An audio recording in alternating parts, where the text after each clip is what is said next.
Ito ang aking pangako, pag-ibig na di maglalaho.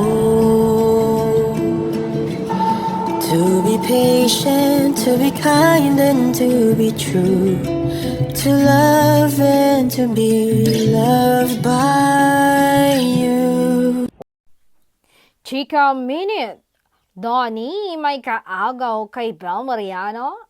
Ang lakas ng chemistry ni na Donnie Pangilinan at Bel Mariano. Bagay na bagay nga ang proyektong How to Spot the Red Flag sa kanila na produce ng Dreamscape at View. Mapapanood na nga rin sa January 27 sa primetime TV sa TV5. Well, ang laki ng potensyal ni Bel na ubod na ganda, kinis, wala kang maipipintas dahil pambida naman talaga ang itsura niya. At si Donnie naman na habang tumatagal, lalong gumagwapo at kitang-kita na nga ang maporma niya na rin niyang katawan. Sinamahan pa sila ni Jameson Blake na kaagaw ni Donnie kay Bel at kaloka nga ang mga eksena.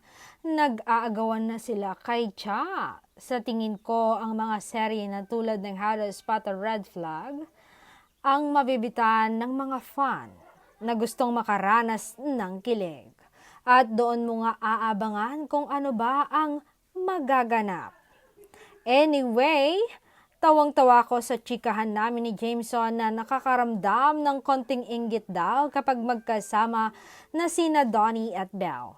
Pero nang tanungin ko kung sa tingin ba niya ay magjowa na ang dalawa, biglang nanlamig ang mga kamay niya at natakot sumagot.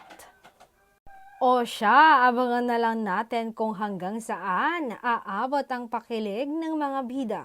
Pero para kay Donnie, sobrang saya niya sa seryeng ito dahil kasama niya ang babaeng minamahal niya.